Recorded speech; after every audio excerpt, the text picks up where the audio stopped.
Okay, guys, well, I've been holding back on this one, but with the capture of Venezuelan dictator Nicolas Maduro, I think it's time that we consider something that circulated in the Anon community years ago, because I'm seeing some indicators that this 2018 prediction could potentially be brewing beneath the surface.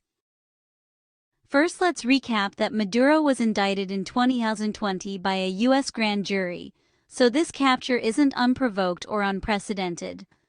The exact same scenario of a superseding indictment occurred when Manuel Noriega was arrested by President George Bush. So, remember all of those sealed indictments that we've talked about in the past? Well, they are clearly being unsealed, revealing another 17 proof. The conspiracy theory that I'm referring to circulated in alternative 17 communities and hinges on an alliance between Donald Trump, Vladimir Putin, Xi Jinping, and others to overthrow the shadowy deep state or cabal that has controlled the world for centuries.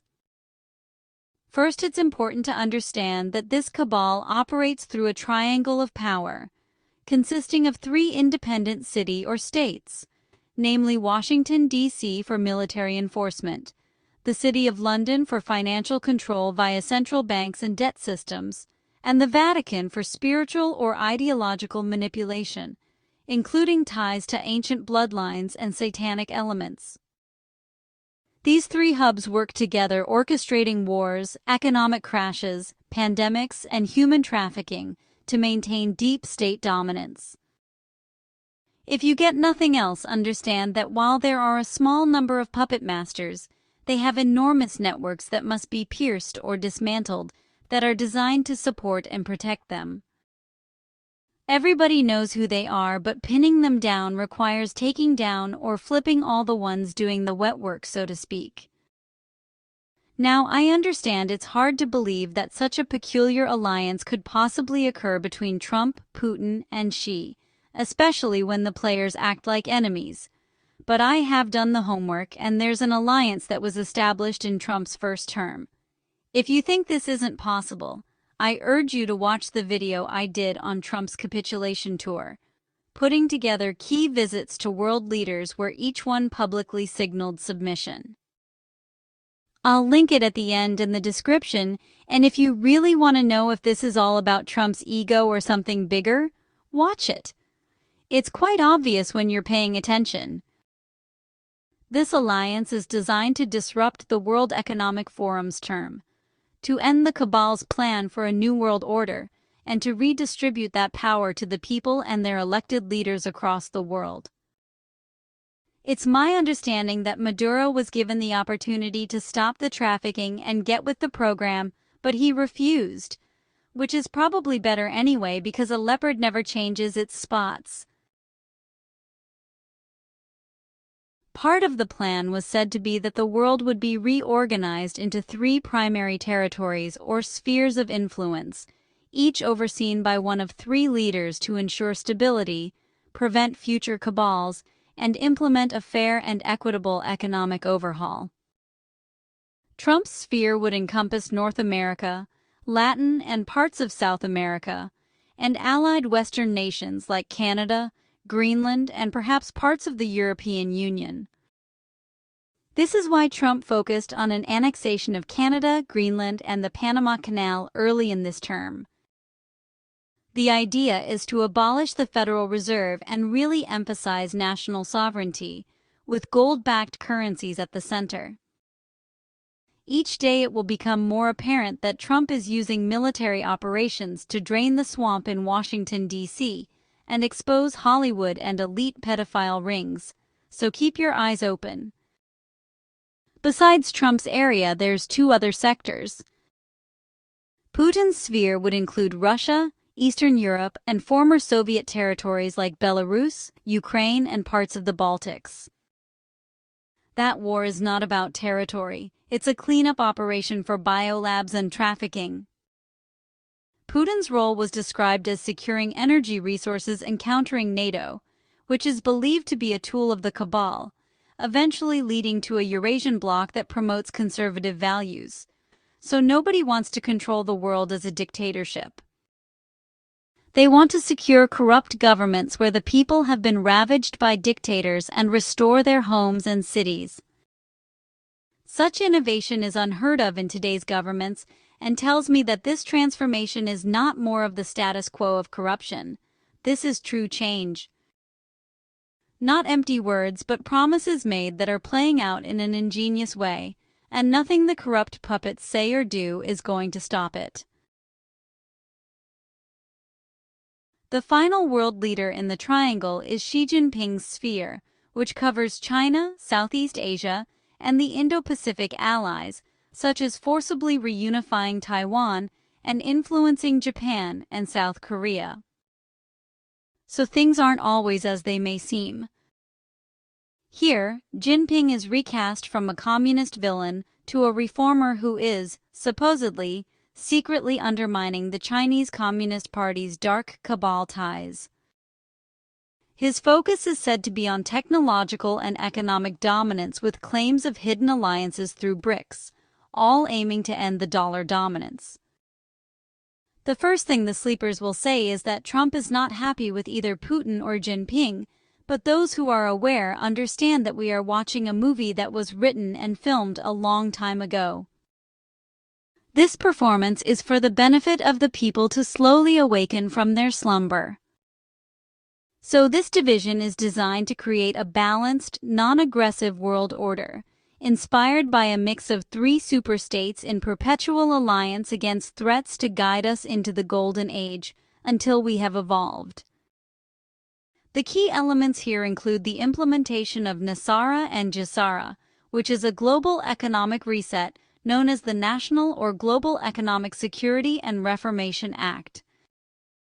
This would forgive all debts, abolish income taxes, distribute what's described as stolen wealth, which is estimated to be trillions from Cabal vaults. This reset will also shift the world to quantum financial systems, using gold or asset-backed digital currencies. It's claimed that Trump secretly signed Nesara in 2017, with Putin and Xi enabling the global version. So, in this phase, we shall soon be looking for coordinated military operations, things like mass arrests involving hundreds of thousands of sealed indictments. There are also supposed to be emergency broadcasts, revealing the hidden truths to the public, and the release of suppressed technologies like med beds for healing and free energy devices. The storm is said to culminate in tribunals at Gitmo or at secret locations, where elites like the Clintons, Soros, and the Rothschilds will be either executed or imprisoned. The plan claims that Trump's trade wars with China and his tough talk on Russia were staged to mislead the cabal. Real alliances are shown through coded meetings, such as Trump's summits with Putin or Xi, and their shared anti-globalist positions. This approach was allegedly devised to prevent World War III by peacefully dividing influence zones, with borders being redrawn to eliminate the cabal hotspots that the deep state has been preying on, like Ukraine and Taiwan. There have been and will be variations or adjustments as the plan plays out. Other key players involve leaders like Narendra Modi of India or Saudi Arabia's Crown Prince Mohammed bin Salman to create additional spheres of influence. As we witness this historic takedown in Venezuela, it's worth noting how it aligns with a trilateral global alliance against the cabal. Global unity is critical to expose the deep state, with many believers seeing Putin's anti-globalist stance and Xi's economic reforms as part of the plan. These three powerhouses are poised to steer the world toward prosperity by rooting out the cabal's influence in countries that can't help themselves, like Venezuela. Always remember that this fight is global, and true leaders are emerging to guide us into an era of shared renewal. On December 25, 2024, Trump posted on Truth Social that if Canada became the 51st U.S. state, their taxes would be cut by more than 60%, and their businesses would immediately double in size and they'd get free military protection. This was part of Christmas Day messages that also mentioned Greenland and the Panama Canal. This narrative continued steadily until April 2025, when Trump affirmed that he wasn't joking about acquiring Greenland. Of course, many Canadians saw it as a threat, not realizing that their government is corrupt, and if we are ever going to break away from the influence of the cabal, we're going to need fresh or cooperative leaders in countries where the deep state puppets are so entrenched. On January 3, 2026, U.S. forces brought an end to decades of suffering in Venezuela. In a swift and decisive operation, Nicolas Maduro and his regime were removed, not to conquer territory, but to liberate a country. President Trump stood before the world and declared, "America will temporarily guide Venezuela's transition, rebuild its shattered economy, and let its vast oil wealth finally serve its own people." He made it crystal clear, this is not about taking, this is about giving back. The oil will fund the rebuilding of homes, schools, hospitals, and compensate the millions of Venezuelans forced to flee their beloved homeland.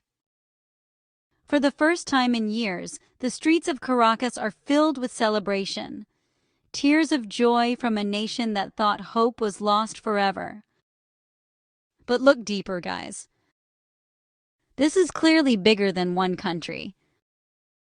This moment fits perfectly into the trilateral vision of a quiet yet powerful alignment between President Trump, President Putin, and President Xi Jinping. Three leaders from different corners of the world, guiding humanity away from chaos and toward shared prosperity. Together, they are dismantling the hidden networks of the cabal that have ravaged nations, trafficked misery, and hoarded the earth's abundance for themselves. No longer will cartels poison our children. No longer will corrupt elites siphon wealth while billions struggle. Venezuela's rebirth is a beacon. When strong leaders stand united, no shadow can withstand the light. Venezuela's vice president, who was appointed by Maduro, has already been sworn in as president according to Trump, and is working with the United States to run the country until a safe, proper, and judicious transition can occur. Trump said that, "We can't take a chance that someone else takes over Venezuela who doesn't have the interests of Venezuelans in mind." This is the plan unfolding in real time. This is the Great Awakening. We are witnessing the end of division and the birth of true worldwide unity. A world where every nation rises. Where a nation's resources nourish its people, not predatory parasites. Where peace and prosperity are not privileges for the few, but the birthright of all. The cabal's grip is breaking. Even the puppets of The View had to admit that this is a good thing for Venezuela. The people are rising. And together, as one human family, we are stepping into a golden age. The dawn is upon us. Stay strong and stay awake because the best is yet to come.